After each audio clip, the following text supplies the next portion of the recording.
DeJuana Thompson, it's great to be here with you from Woke Vote.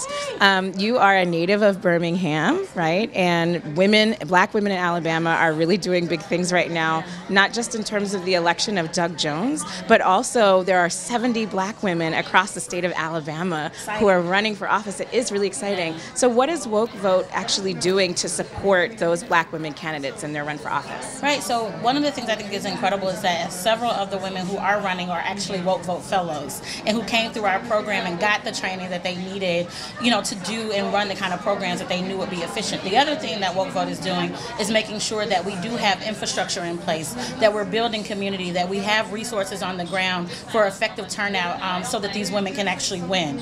I would also say that we're very focused on what happens after they win. How are they going to govern? So making sure that there are people who can work in their offices, who can undergird their efforts and the work that they're going to try to do to push legislation across the state of Alabama. So it's really a holistic approach to making sure that, yes, they as candidates are supported, that there's a ground that's ready to be motivated and to turn out for their races, but also that they're able to be effective as they run and win. Yeah, that's really incredibly important.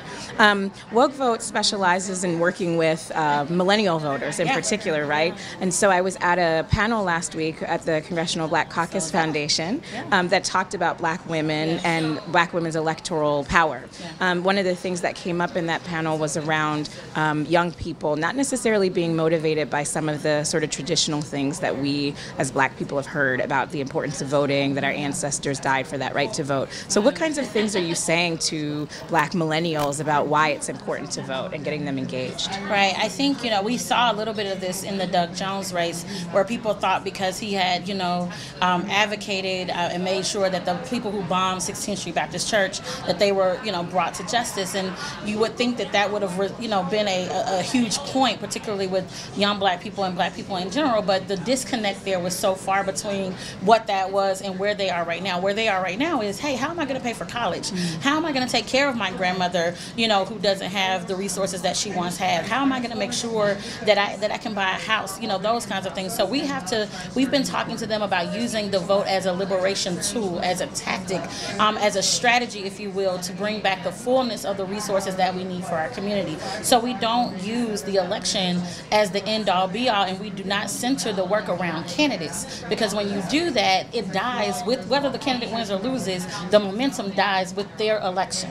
Whereas we're saying the voting is a part of a long-term strategy so that we can build back and win what we need to do for our communities. And I think that has been the motivating factor for so many young people right now who have felt like there wasn't a strategy, right, that they could plug into, who have felt like, there wasn't resources. They're now seeing that the vote is a part of that strategy, that they can be the leaders in this new moment, and they can determine what the next several years looks like. Yeah, that's incredible. Thank you. In speaking with you and other black women who are doing political work and organizing, I'm always struck by the sense of optimism and resilience that we have. And I'm curious, what's keeping you going at a time like this?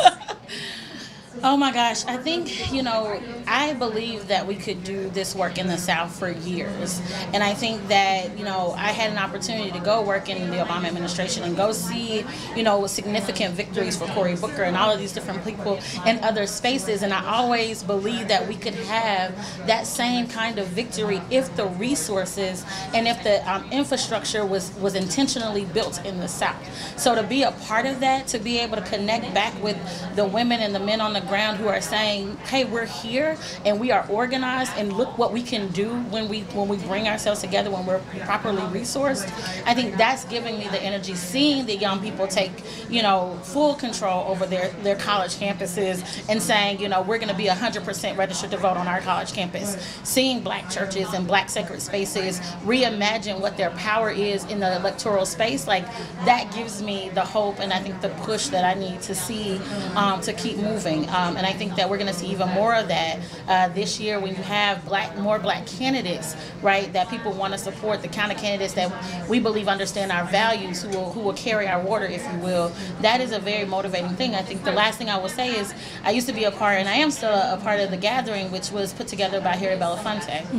And he told us years ago, he said, listen, we got you your rights, but we didn't teach you the strategy. And so that's where the disconnect came from. So we are excited to be teaching the strategy, to be bridging the gap from what happened in the 50s and the 60s to what happened right now. The fact that the Children's March moved everything that happened in the state of Alabama. The fact that young people were at Woolworth counters and, you know, the SNCC and all of that, reminding them that you have this rich cultural legacy that is in your bones, that all you have to do is tap into.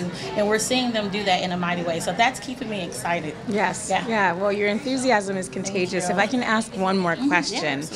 So it strikes me that the eyes of the Democratic Party are really on the South at this moment in particular, right? Yes. And so I'm curious how, we've talked about Alabama, but how are you and Woke Vote mobilizing to help elect other candidates like Stacey Abrams, like Andrew Gillum, other candidates in the South? For sure. So the great thing is that after we did what we were able to do in Alabama, we immediately expanded to about 9 other states, which include Florida, North Carolina, Georgia, Maryland, Michigan, Mississippi, Tennessee. And so we kicked off a Woke Vote Fellowship that trained people from their states to do this work. So now we've called upon those Woke Vote Fellows, and they're organizing programs in those spaces to turn out voters for those candidates. And not just for the candidates, but for issues like in Florida, we know that there's a huge ballot initiative with Amendment 4, which would give back a million plus people the right to vote who have been disenfranchised. And so our work is organizing people around those issues, those candidates, and ultimately for the turnout